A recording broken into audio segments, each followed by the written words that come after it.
Okay, we are live doing resting metabolic rate test, which tests your very unique metabolism. So for those of you that do not know, your metabolism is how many calories your body needs to maintain everyday functionality, which is probably about 95% of your day. When you take into consideration, minimally, most people maybe exercise for 5% of their day. So what we want to measure is how many calories your body needs specifically.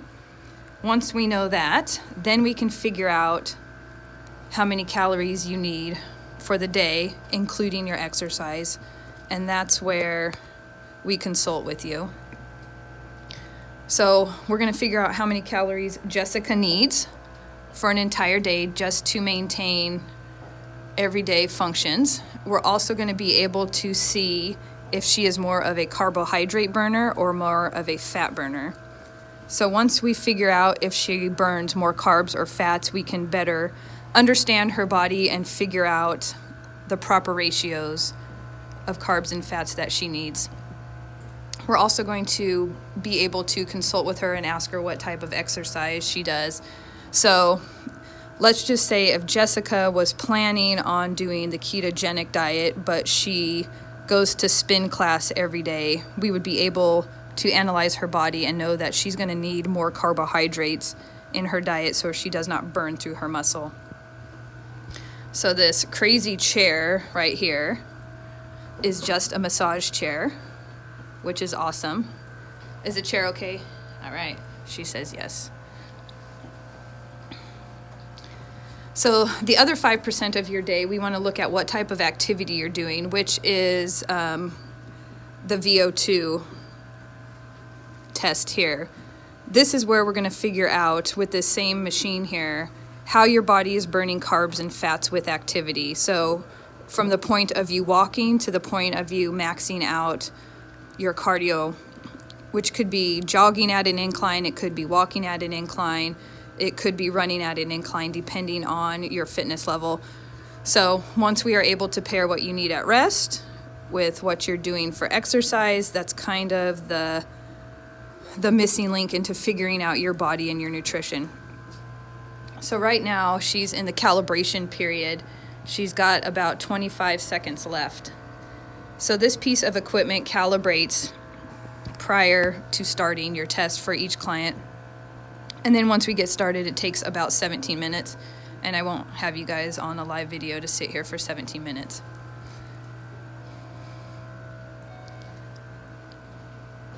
So by the time we're done, we'll get how many calories she needs.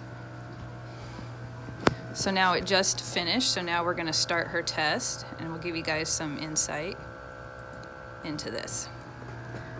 So right now it's getting a stable breath. It's saying 0 calories because it's still waiting for her breath to come through, and then we'll start getting some numbers. So currently she is using 3.5 milliliters of oxygen per kilogram of body weight per minute. So there is a direct relationship with the amount of calories your body burns and the amount of oxygen that you use. So as her test progresses, we're going to be able to see what her resting metabolic rate is. So currently it's showing 2376, and now it just switched to 1670. So it's based off her breath, but the data is all analyzed by this piece of equipment here. So let's just say she needs 1670 calories as her resting metabolic rate when all is said and done. What that means is that she needs a minimum of 1600 calories for her to do nothing.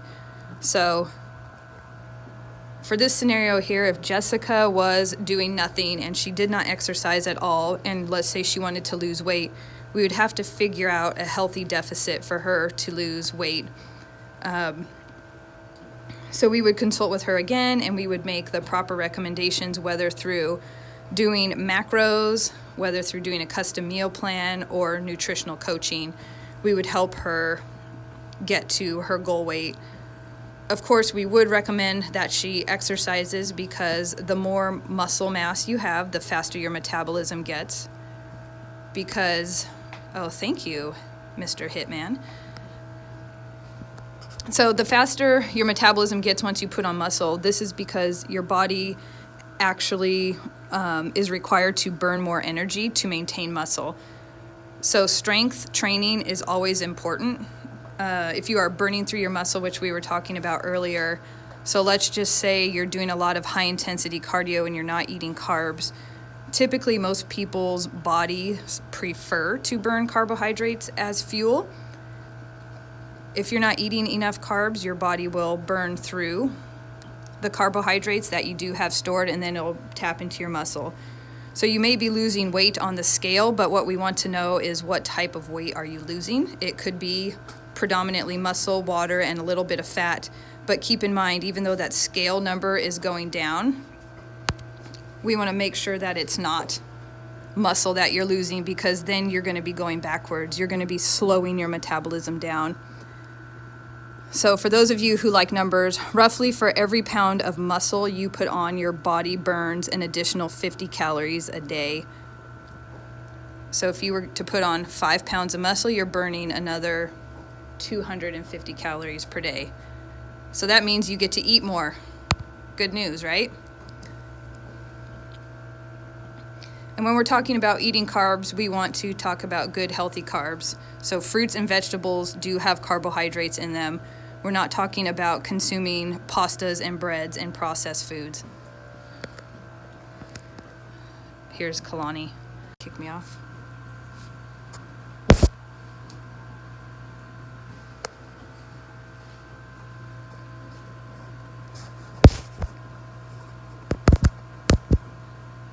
Am I still alive?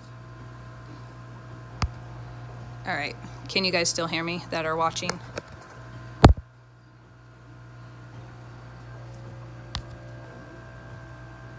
That's interesting. Yep. Oh, they can hear me? Mm-hmm. Okay, cool. All right. Can you guys see video? Because it's not showing up on my phone. But anyways, so will her numbers change from now? We just had a question come through. Typically, we like to have people come in on a quarterly basis. A month is pretty soon. You still could come in and have your numbers retested, but about 2.5 to 3 months is where, okay, thank you, because I can't see a video on my phone. That's good. I'll keep walking around. So typically 2.5 to 3 months is where people will hit a wall with their weight loss. And that's because they've probably lost enough weight to change their metabolism. So when you lose weight, your metabolism can slow down. If you're gaining muscle, it will speed up.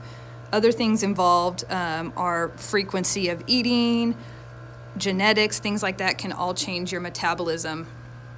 So for people who have a bigger weight loss goal ahead of them, we'd like to see you every quarter to change your numbers. So let's just say Jessica was 200 pounds and she needs 2,500 calories. If she comes back to us in about 2.5 to 3 months, she could very well only need 1,800 calories if, let's just say, she was now 180 pounds.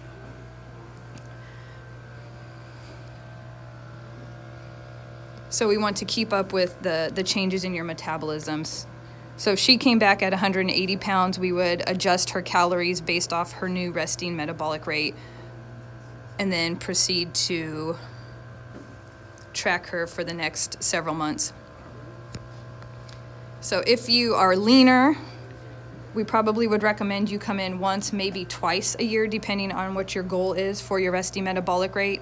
So let's just say Jessica is 150 pounds and she just wants to be 145 pounds and let's say 28% body fat.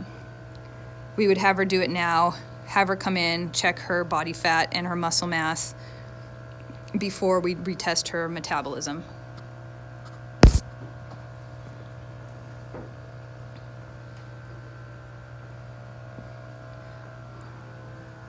So now we can see, if you guys can see this, she's at about 2.6 milliliters of oxygen per kilogram of body weight per minute. She's averaging out to about 1,870